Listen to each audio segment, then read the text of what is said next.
There comes a moment, somewhere between exhaustion and clarity, when you finally understand that the world outside you is not what overwhelms you. It's the world inside your own mind. The thoughts that race without direction, the emotions that rise without warning, the impulses that speak louder than your intentions. And in that moment of recognition, you begin to see something quietly powerful. The difference between a life you react to and a life you command begins within you, not around you. Most people move through their days in a kind of emotional storm, pulled by frustration, pushed by anxiety, shaken by fear, blinded by anger. They believe the chaos comes from life itself, but the Stoics understood something far more radical. Chaos lives inside, not outside. The outside world is just the trigger. The inside world is the battlefield. And the person who wins that inner battle becomes someone the world cannot easily move. Imagine waking up each morning with a mind that feels spacious instead of crowded, calm instead of frantic, grounded instead of scattered. A mind that observes before it reacts, chooses before it speaks, understands before it judges. Imagine walking into stressful situations, difficult conversations, unpredictable challenges, sudden disappointments, and feeling a kind of quiet strength rising in you instead of panic. Imagine knowing that no matter what happens, you will not lose yourself in the noise. This is not fantasy. It is training.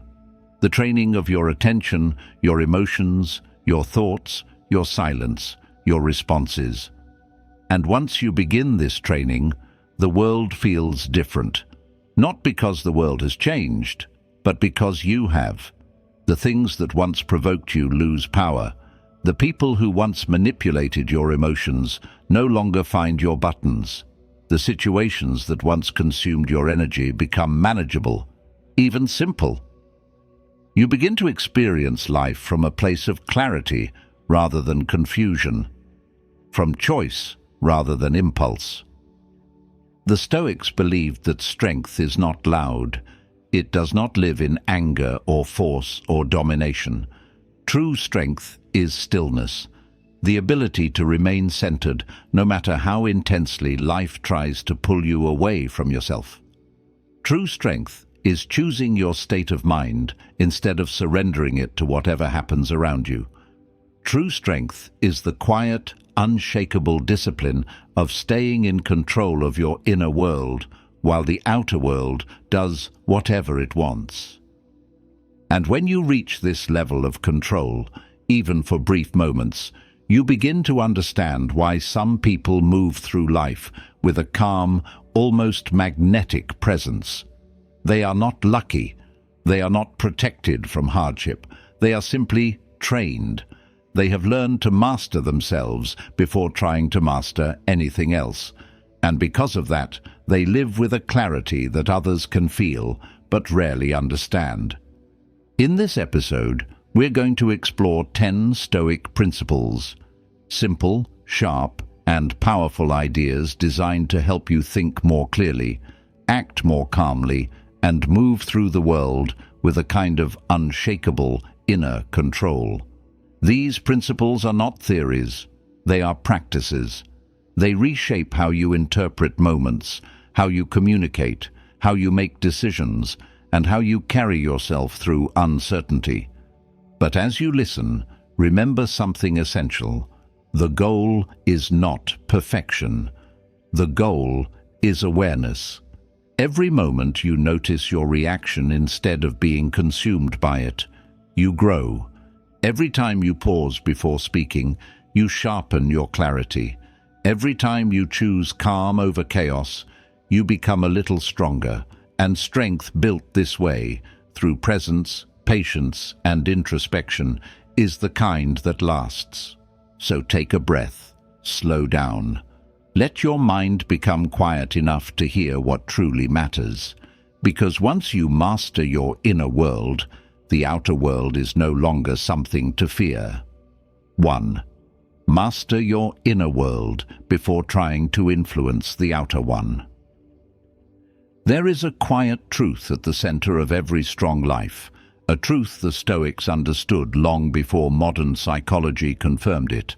The outer world is never truly the problem.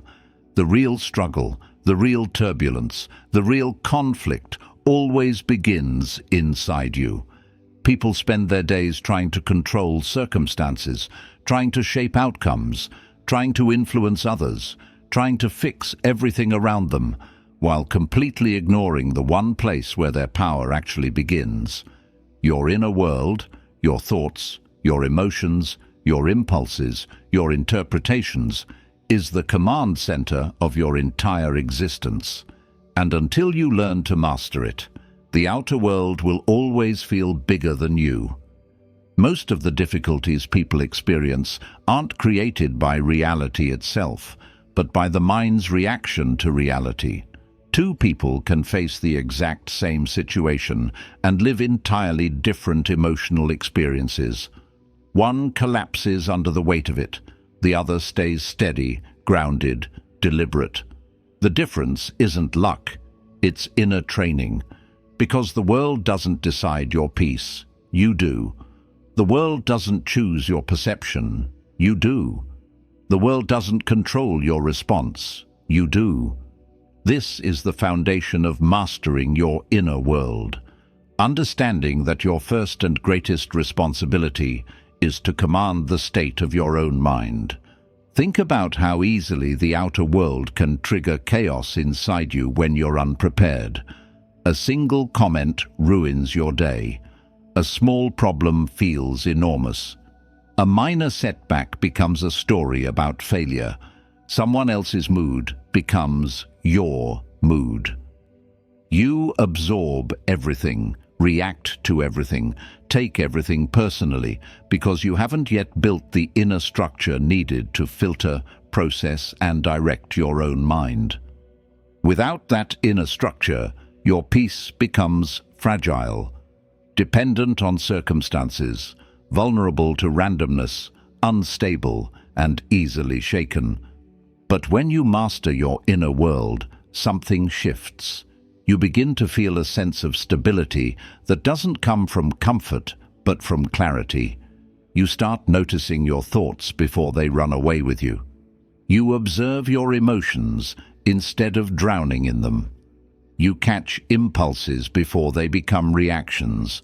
You live with a sense of awareness that makes you harder to manipulate, harder to provoke, harder to unbalance. People around you may still be unpredictable, but their unpredictability no longer becomes your emotional instability. Mastering your inner world doesn't mean suppressing your feelings or pretending nothing affects you. It means understanding your feelings deeply enough that you're no longer controlled by them. It means creating a space between stimulus and response, a space where your wisdom can step forward before your emotions do. It means choosing your interpretation of events rather than accepting the mind's automatic narratives. When something happens, you don't rush into panic or anger or fear. You slow down, you breathe, you look inward first, not outward. And as you build this inner strength, you start to realize how much energy you used to waste trying to control things that were never yours to control.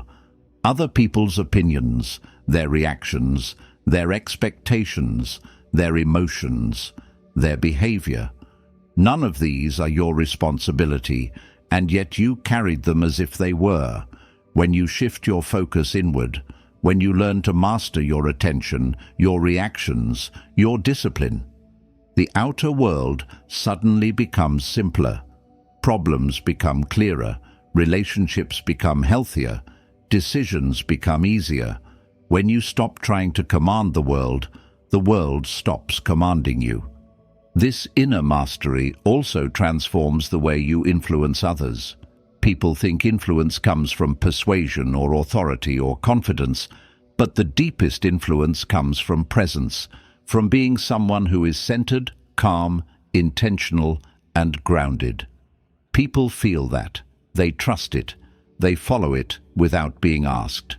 When you master yourself, you naturally become someone others look to in moments of uncertainty, not because you shout the loudest, but because you remain steady when others struggle to stay upright. And here's the quiet truth that ties everything together. You cannot lead anyone, not a team, not a relationship, not a family, not even your own life, if you cannot lead your own mind. The outer world bends to those who command their inner world first. This is where your power lives, not in outcomes, not in circumstances, not in control over others, but in control over yourself. So before you try to fix the world, step into your own mind.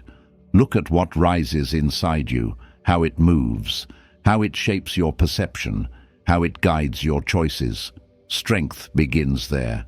Peace begins there. Clarity begins there. And once you master that inner space, the outer world becomes far less intimidating because you finally understand that nothing outside you can break the fortress you build within. 2. Slow thinking is superior thinking. There is a quiet kind of intelligence that most people never access because they move too fast. They think quickly, react quickly, speak quickly, decide quickly, as if speed itself were a sign of wisdom. But the truth is the opposite. The mind reveals its deepest clarity only when it slows down enough to see what is actually happening. Fast thinking belongs to survival. Slow thinking belongs to understanding. And the person who learns to slow their mind becomes someone the world cannot pressure, someone whose clarity protects them from unnecessary mistakes, unnecessary emotions, and unnecessary chaos. When something happens, a problem, a disagreement, a moment of stress, the instinct is to react immediately. The mind jumps ahead, creating stories, assumptions, fears, conclusions. It tries to fill in the gaps before it even knows what's real. Fast thinking feels powerful in the moment, but it often leads to confusion, conflict, and regret. You respond before observing. You judge before understanding. You assume before listening. And because of that, you create problems where none existed. Slow thinking works differently. It creates space, a space where truth can reveal itself naturally instead of being forced. When you slow down, you notice details you would have missed. You sense patterns instead of isolated moments. You hear what people actually mean, not just what they say. You recognize emotional currents that shape situations. You see the bigger picture instead of getting trapped in the moment. And this shift, this small pause, becomes the difference between reacting blindly and responding wisely. Think of a lake. When the water is disturbed, the surface becomes cloudy and nothing beneath it is visible. But when the water becomes still, everything becomes clear. The depth, the shape, the reflections. The mind works in the same way. A fast, agitated mind is like disturbed water. It cannot see the truth because everything is moving too quickly. A slow mind is like still water. It perceives reality as it is. This doesn't mean becoming passive or indecisive. Slow thinking is not about hesitation. It's about clarity. It's choosing to observe before acting. It's allowing your mind to settle so you can understand instead of assuming. It's taking a breath before responding so that your words come from strength rather than emotion. In a world that pushes constant speed, slowing down becomes an act of power. Notice how pressure affects you. When someone expects an immediate answer, your mind tightens. When a situation escalates quickly, your emotions rise. When the environment becomes loud, your inner world becomes reactive. And the faster you move, the more likely you are to lose control of yourself. But when you slow your thoughts, even under pressure, you become unshakable. People can rush, demand, provoke, but your mind remains steady, observing quietly, deciding slowly. And because your decisions come from clarity, they carry more weight. Slow thinking also protects you from manipulation. People who seek to influence you often rely on your speed. They want you to react without thinking. They want you emotional, impulsive, off balance. But when you slow down, their strategy fails. You see their intention before responding. You notice inconsistencies in their words. You sense emotional traps and avoid them. You become harder to deceive, harder to provoke, harder to control. Your calm becomes a shield. Even in personal matters, slow thinking strengthens you. When you slow down, you stop taking things personally because you see the motives behind people's behavior. You stop catastrophizing because you realize most fears come from imagination, not reality. You stop making decisions from insecurity because you give yourself time to understand what you truly want. Slow thinking is not just a skill, it's a lifestyle, one that brings peace, clarity, and emotional maturity. And the beautiful thing is this: slowing down doesn't make life slower, it makes life clearer. You begin to act with intention instead of speed. You begin to speak with purpose instead of pressure. You begin to navigate challenges with precision instead of panic. The world around you becomes less chaotic because your mind is no longer part of the chaos. So the next time your mind tries to rush, pause, notice the moment, feel the tension in your thoughts.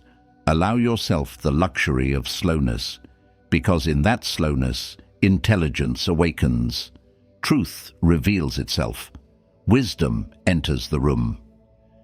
Slow thinking isn't just superior thinking. It is the foundation of calm action, clear perception, and unshakable control. 3. Don't let emotions drive. Let them inform. There is a moment inside every experience, subtle, silent, and often unnoticed, when an emotion rises before you even realize what triggered it.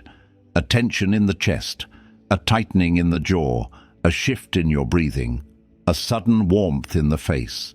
These are the earliest whispers of emotion, and for many people, this is the moment where control is lost. The emotion doesn't just rise, it takes the wheel. It speaks louder than reason, faster than reflection, stronger than intention. And once it becomes the driver, clarity disappears. But the Stoics understood something profoundly different. Emotions are not the enemy. They are signals. They carry information about what matters to you, what threatens you, what wounds you, what inspires you. The problem is not feeling. The problem is letting feelings dictate your actions before your mind has a chance to understand them. Emotion should inform the moment, not dominate it. It should guide your awareness, not control your behavior. Look at your life and you will see how often emotions become drivers instead of advisors. A moment of anger turns into a decision you regret. A moment of fear turns into avoidance that limits your life.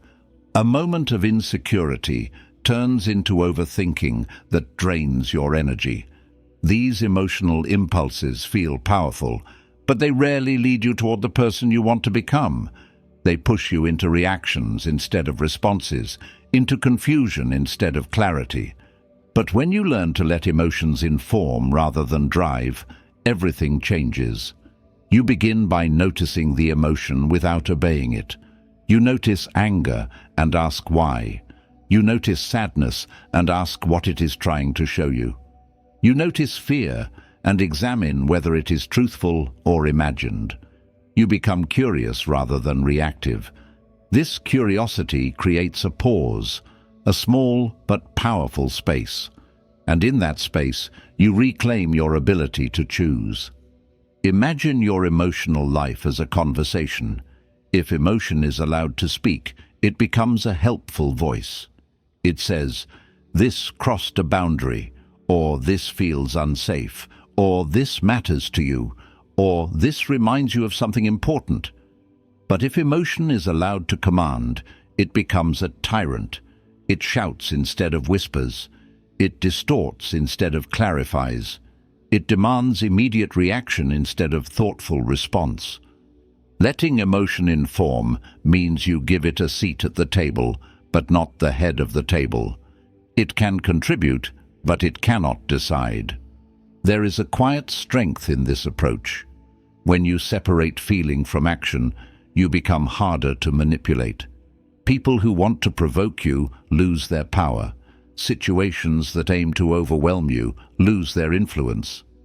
The emotional traps that once pulled you in, arguments, drama, projections, no longer capture you because you're not responding to the emotion itself. You're responding to the truth beneath it. And something else happens. Your emotional intelligence deepens.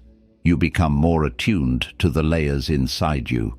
You recognize when anger is actually hurt, when fear is actually uncertainty, when frustration is actually exhaustion.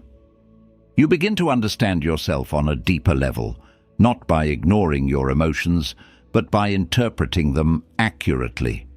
This is what emotional maturity looks like. Not numbness, not suppression, but clarity.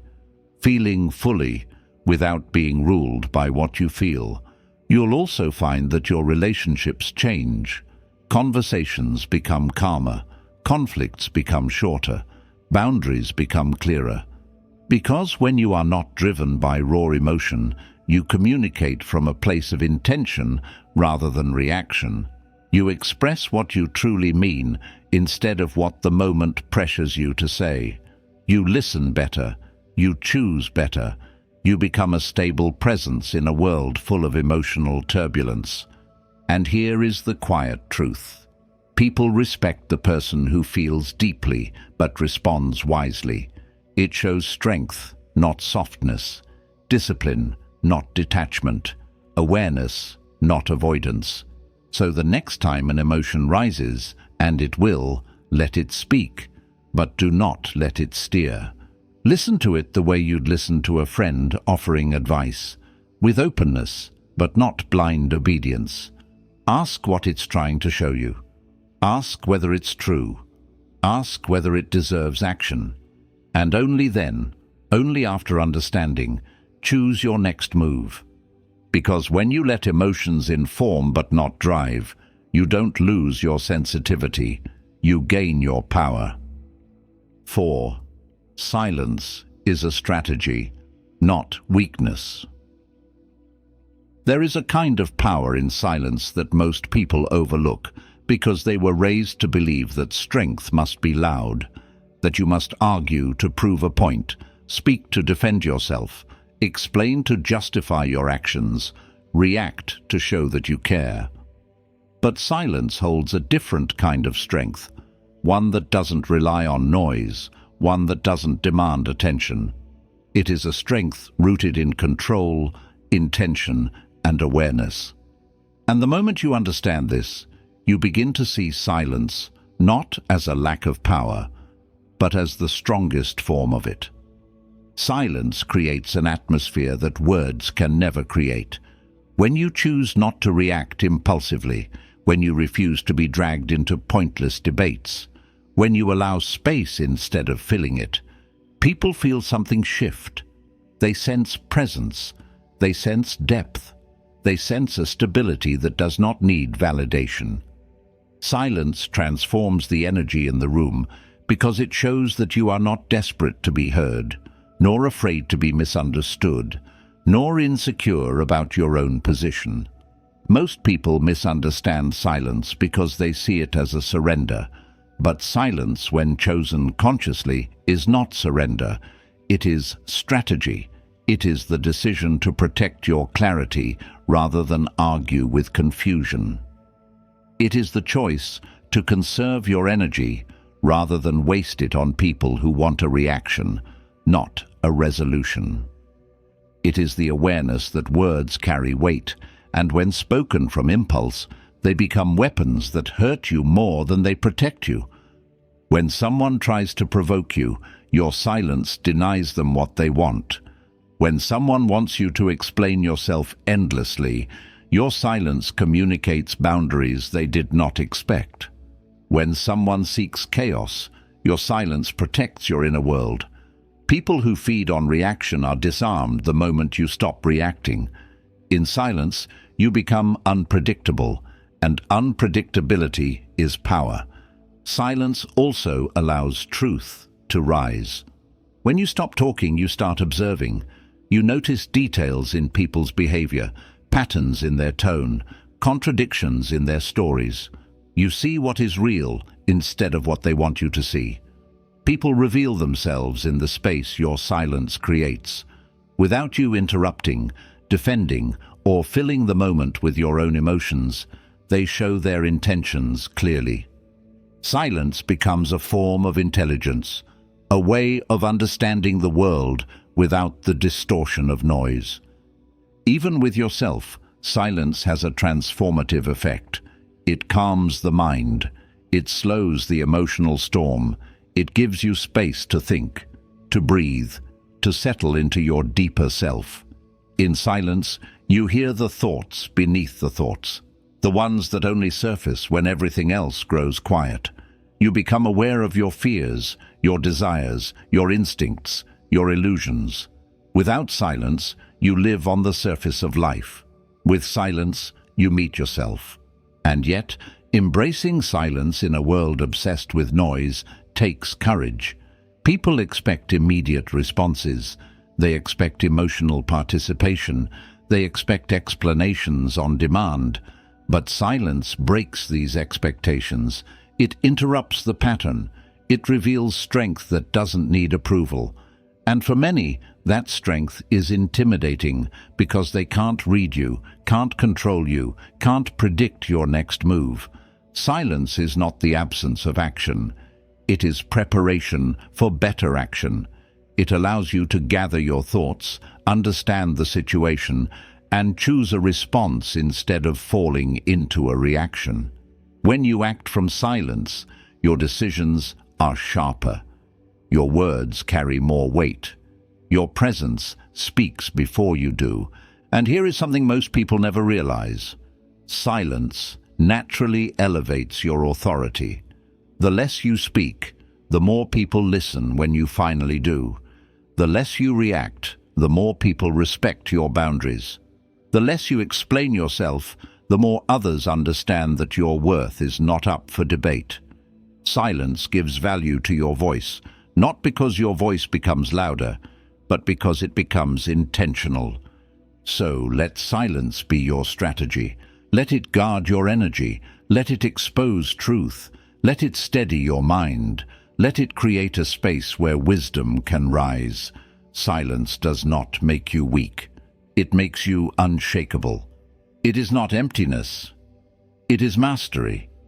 Because the person who controls their silence controls the moment. 5. Stillness reveals what noise hides. There is something almost impossible to see when life is loud, something subtle, delicate, and easily drowned by the constant movement of the world. Clarity. Not the kind of clarity that comes from thinking harder or trying more, but the clarity that comes from stepping back, slowing down, and letting stillness rise inside you. Most people never experience this kind of clarity because they spend their lives surrounded by noise. The noise of responsibilities, conversations, opinions, notifications, expectations, and inner thoughts that never stop pulling their attention in 1,000 directions. But when you allow stillness to enter your life, even for brief moments, you begin to see what noise always hides. Noise hides truth. Stillness reveals it. Noise hides patterns. Stillness illuminates them. Noise hides who you really are. Stillness brings you back to yourself.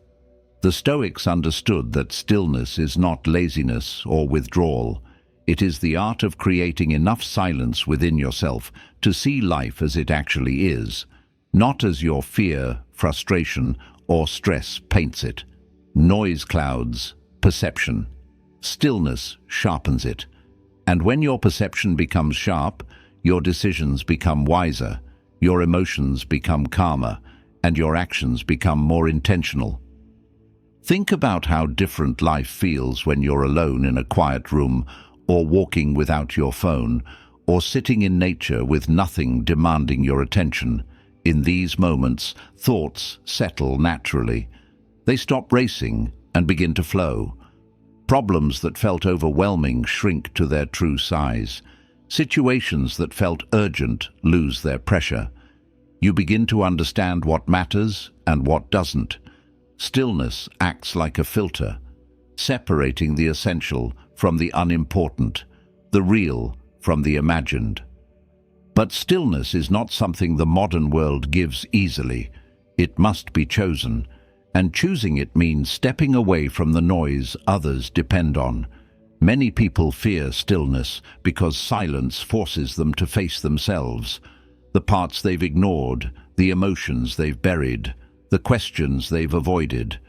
But facing these things is exactly what creates strength. Stillness does not weaken you. It prepares you.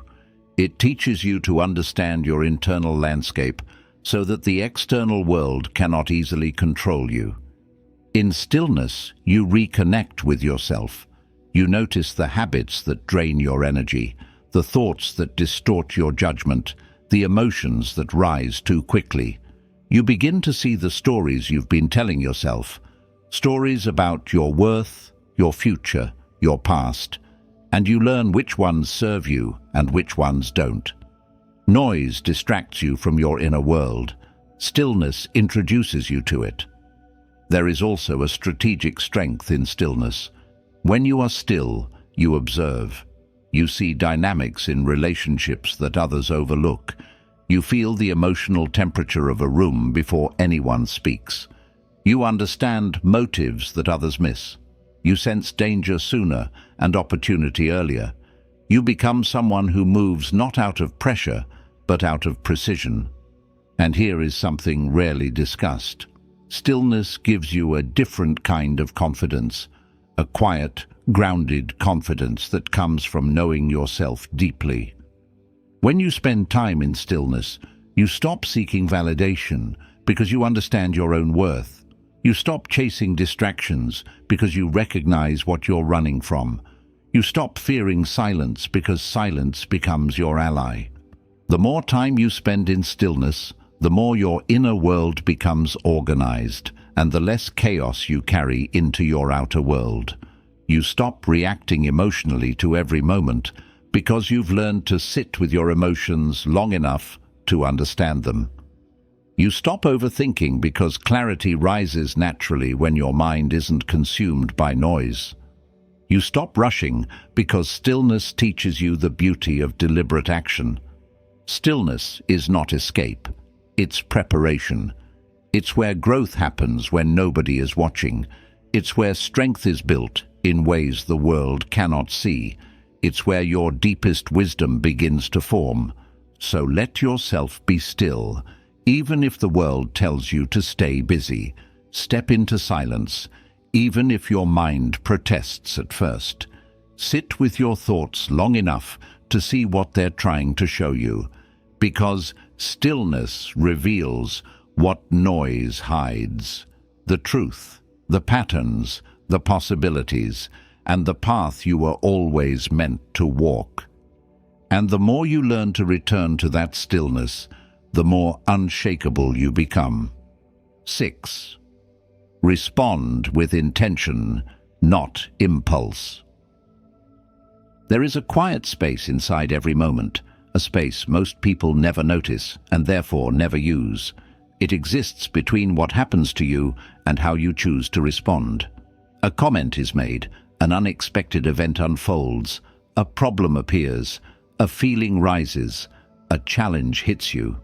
And in that tiny space, far smaller than a breath, lives the difference between chaos and clarity.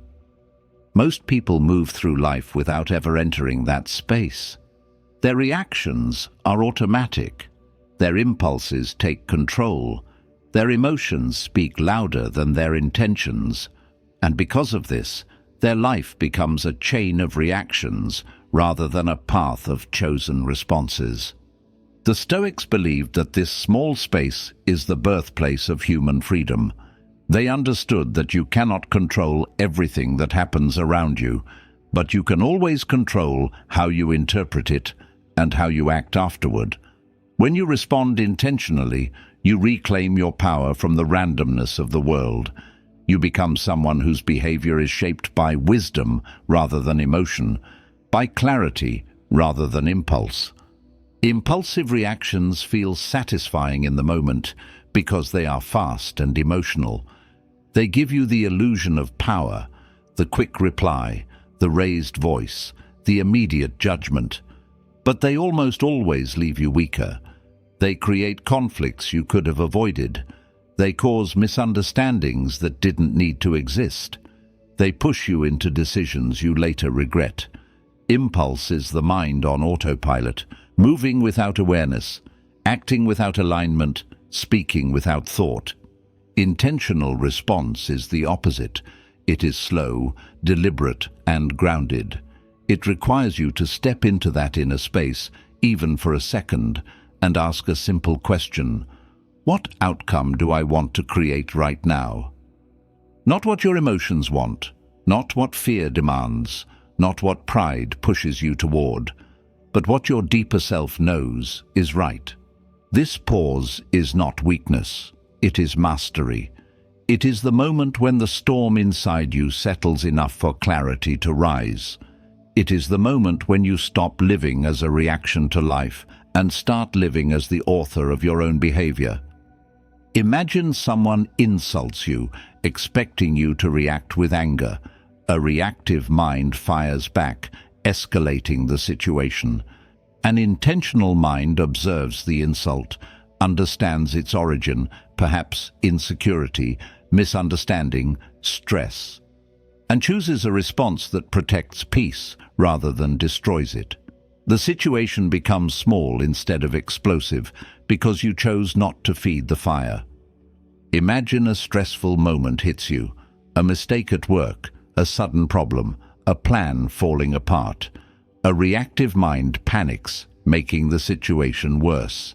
An intentional mind pauses, breathes, assesses the facts, and chooses the next step with clarity.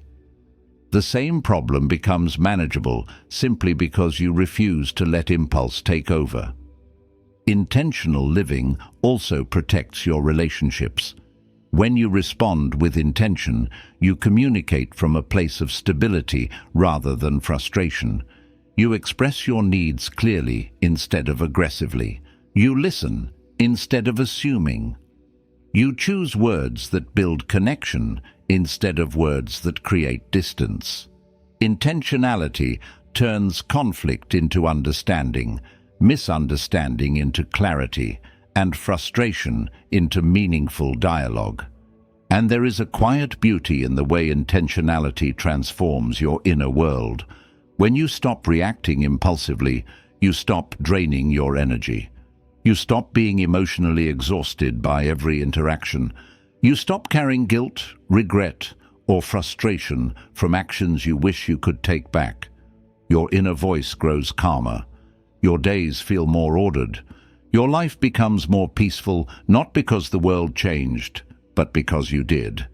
This skill, responding with intention, must be practiced in small moments, in a delayed response to a message, in taking a breath before speaking, in choosing to listen fully before forming an opinion, in noticing when emotion rises and allowing it to settle before you act. Over time, this small habit becomes your nature. You begin to move through the world with a kind of quiet, grounded confidence that others notice immediately. So the next time life presents you with something unexpected, something frustrating, something emotionally charged, pause. Step into that small space within yourself and let intention, not impulse, guide you. Because every intentional response moves you closer to the life you want, and every impulsive reaction pulls you further away. Respond with intention, and you reclaim your power. 7. Choose battles that matter. Ignore everything else. There is a moment in life when you realize that not every conflict deserves your presence, not every comment deserves your reaction, and not every situation deserves your energy. Yet most people live as if everything requires their involvement. Every insult becomes a fight. Every opinion becomes a personal attack. Every inconvenience becomes a battle. And slowly, without noticing, their energy is drained, their clarity fades, and their life becomes a constant state of emotional exhaustion. The Stoics believed that strength is not measured by how many battles you fight, but by how many battles you refuse to fight. Wisdom lies not in defeating every opponent, but in recognizing which opponents are worth even acknowledging. Energy is a currency, and most people spend it recklessly, reacting to everything that moves, everything that irritates, everything that touches their pride. But a person who wants peace, progress, and mastery must choose differently. They must learn to protect their energy with the same seriousness they protect their time, their health, and their dignity. Imagine your energy like a flame. Every time you react to something small, that flame shrinks.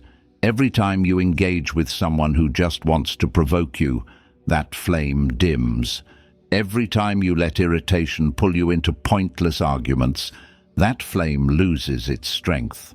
By the end of the day, you are exhausted, not because life demanded too much, but because you gave too much to what never deserved you. Choosing your battles means understanding that not everything is worth your fire. Some people argue not because they seek truth, but because they need attention. Some comments are made not to express meaning, but to provoke emotion. Some situations arise not because they matter, but because the world is chaotic by nature. If you let these things control your reactions, you become a slave to the smallest forces around you. But when you learn to ignore what is beneath you, the petty comments, the unnecessary drama, the ego battles, the impulsive provocations, you free your mind from noise that has nothing to do with your path. Choosing your battles also means choosing your values. If something threatens your integrity, your principles, your loved ones, or your long-term growth, then it deserves your attention. But if something threatens only your ego, a bruised pride, a misunderstood word, a temporary inconvenience, it is almost always better to let it go. Ego wants you to fight every battle. Wisdom wants you to fight only the ones that matter. There's a calm confidence that develops when you stop responding to everything. People begin to notice your discipline. Your emotional stability becomes visible. They realize you cannot be easily provoked, and that your silence is not weakness, but maturity. You become someone who carries yourself with purpose, someone who acts, not reacts. And it's important to understand that ignoring something is not the same as fearing it. Ignoring is a choice, a deliberate decision that something is too small, too meaningless, or too temporary to disturb your inner world. When you choose not to engage, you are not running away from conflict. You are choosing your future over your impulse. You are saying, "My energy has a direction, and this isn't it." This shift changes everything. Your mind becomes less cluttered. Your days become more peaceful. Your decisions become sharper. You stop chasing validation and start preserving your strength. You stop giving people access to your emotions simply because they demand a reaction. You stop wasting energy on what doesn't add value to your life. Choosing your battles also builds long-term resilience. When your mind is free from unnecessary conflict, You have more energy for the challenges that truly matter: your goals, your growth, your relationships, your health. You begin to see life as a landscape of choices rather than a series of reactions. Your path becomes clearer because your attention is no longer scattered across 100 meaningless battles. So ask yourself, every time something pulls at you, does this truly matter? Will it matter in a week, a month, a year? Does it align with the person I want to become? If the answer is no, then let it pass. Preserve your energy for what is real, meaningful, and aligned with your purpose. Because the more wisely you choose your battles, the more control you gain over your life. And in the end, the strongest person is not the one who fights everything, but the one who saves their strength for what truly matters. 8. Emotional neutrality is your shield. There is a kind of strength few people ever learn to cultivate, a strength that doesn't come from force, speed, or intensity, but from calm neutrality, a steady emotional baseline that remains unshaken even when the world becomes chaotic. Emotional neutrality doesn't mean being cold or detached. It doesn't mean suppressing your feelings or refusing to care. It means remaining centered, balanced, and grounded no matter what emotion tries to rise inside you. It means refusing to let the highs pull you too high or the lows pull you too low. It is the art of staying steady in a world that constantly pushes you to lose balance. Most people live at the mercy of their emotions. Their day is good if their mood is good. Their confidence rises or falls depending on how others treat them. Their peace disappears the moment something disrupts their expectations. They are like ships tossed by waves, always moving, always reacting, never anchored. But emotional neutrality gives you an anchor. It gives you a quiet place inside yourself where you can stand, observe, process, and respond without being overwhelmed by the emotional storms that pass through you. Imagine walking into a stressful situation, tension in a room, conflict between people, unexpected problems, and instead of absorbing the intensity, you remain calm. Your breath stays steady, your voice stays even, your mind stays clear. Others panic, argue, complain, or escalate, but you remain centered. This calm presence doesn't just protect your inner world, it influences the outer one. People trust the person who remains steady when everyone else loses control. They look to you for guidance, even without you saying a word. Emotional neutrality is not about rejecting emotion, it's about understanding it. It's about noticing your feelings without letting them command your actions. Anger rises, you notice it, you understand why, and you choose whether to express it. Fear rises, you observe it without letting it shrink your courage. Insecurity whispers, you acknowledge it without letting it direct your behavior. Emotion becomes a signal, not a dictator. This ability changes the way you experience life. When you are emotionally neutral, you stop taking things personally. Someone's bad mood no longer becomes your bad mood. Someone's comment no longer ruins your sense of self. Someone's failure to meet your expectations no longer destabilizes your inner peace. You see situations with clarity because emotion no longer distorts your perception. You see people as they are, not as your emotional reactions portray them. Emotional neutrality is also a shield against manipulation. People who try to provoke you depend on your reactions, your anger, your confusion, your insecurity. When you respond emotionally, they gain control. But when you remain neutral, their strategy collapses. They have nowhere to hook into your mind. You become unpredictable, unshakable, unreadable in the best way. Your calm becomes a boundary they cannot cross. And this neutrality doesn't make you distant, it makes you wise. You listen better because you're not waiting to defend yourself. You communicate better because you speak from clarity rather than impulse. You make better decisions because you're not blinded by momentary feelings. You live with more peace because you're no longer dragged into every emotional storm around you. Neutrality also deepens your relationships. When you are balanced, you hold space for others without absorbing their pain. You become a source of stability, not a mirror of their chaos. You can comfort without becoming overwhelmed, advise without becoming reactive, love without losing yourself. It is important to understand that emotional neutrality is not natural. It is trained.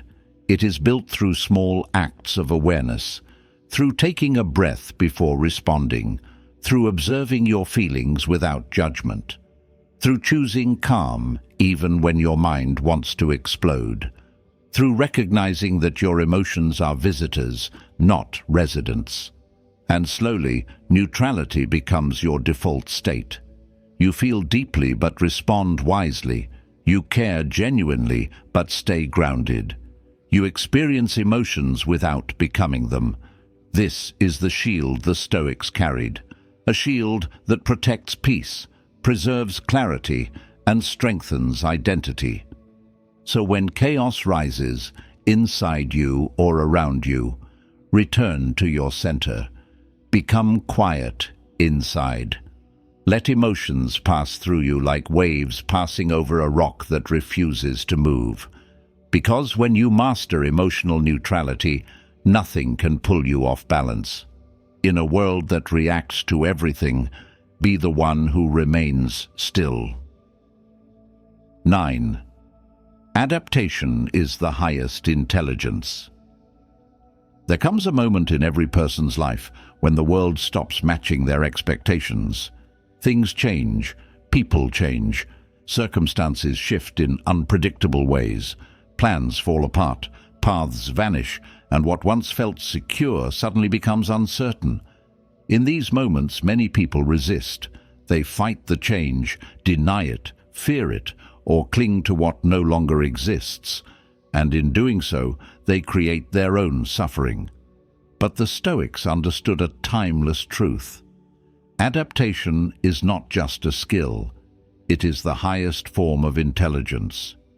To adapt means to remain yourself while adjusting your approach. It is the ability to bend without breaking, to evolve without losing your essence, to stay fluid without becoming shapeless. Life moves constantly, and the people who grow are the ones who move with it. Those who resist change end up trapped in a world that no longer exists, living in conflict with reality instead of working with it. But those who adapt grow stronger, wiser, and more capable of navigating whatever comes next. Adaptation begins with awareness. It requires you to see things as they are, not as you wish they were. Most people struggle with this because their mind clings to the past, to old identities, old stories, old expectations. They say, "This is how things should be," and when life disagrees, they suffer. But when you learn to say, "This is how things are," you free yourself. You stop wasting energy fighting what you cannot control and start focusing on what you can shape. Think of water. It takes the shape of its container, adapts to every environment, and yet remains entirely itself. It flows around obstacles instead of crashing into them. It moves forward, not by force, but by flexibility. This is how adaptation works. When life changes, you adjust your strategy. When a door closes, you look for another. When someone pulls away, you accept the distance and redirect your energy. When a plan fails, you learn, refine, and rebuild. Adaptation keeps you moving. And here is something most people never understand. Adaptation is not weakness. It is not surrender. It is not giving up. It is intelligence. It is strategy. It is survival. The strongest trees survive storms not because they stand rigid, but because they sway with the wind. The most successful individuals navigate uncertainty not by resisting it, but by evolving with it. Rigidity breaks. Flexibility endures. Adaptation also protects your inner peace. When you accept that change is inevitable, you stop taking it personally. You stop asking, "Why is this happening to me?" and instead ask, "What is this teaching me?" You stop clinging to how things used to be and start paying attention to what is possible now. This shift transforms stress into growth, fear into clarity, and frustration into opportunity. It also changes your relationships. People will not always stay the same. Their priorities, emotions, and paths will shift. Adaptation helps you meet people where they are instead of where you wish they were. It allows you to love without trying to control, to support without losing yourself, to let go without resentment. In this way, adaptation becomes emotional wisdom, the ability to stay connected through change instead of fighting it. Adaptation is also a form of humility. It means acknowledging that you don't have all the answers, that the world is bigger than your plans, that life moves in ways you cannot predict. And from this humility rises a deeper intelligence, the ability to learn from every moment, to adjust your behavior, to improve your strategy, to evolve your identity. The person who adapts becomes a student of life, always growing, always adjusting, always becoming. But adaptation does not mean abandoning your values. The Stoics were clear. Your principles remain your anchor. Your strategy can change, but your integrity must stay constant. The world may shift, but your character should not. True adaptation is the balance between flexibility and strength, the ability to change your methods without changing your core. So when life presents you with change, expected or unexpected, don't resist it. Observe it, understand it, adjust to it. Let it shape your strategy, but not your soul. Because adaptation is not just reacting to life, it is transforming with life. It is growing into the person each new moment demands. And when you learn to adapt with purpose, you become unstoppable. 10-10. Lead in silence. Win without noise. There is a kind of leadership the world rarely talks about, a form of influence that doesn't come from loud speeches, grand gestures, or constant demonstration of confidence. It comes from silence, not the silence of fear or suppression, but the silence of presence. A grounded, intentional, steady silence that makes people pay attention without you having to demand it. When you lead in silence, you lead not by noise, but by example. You win not through force, but through alignment.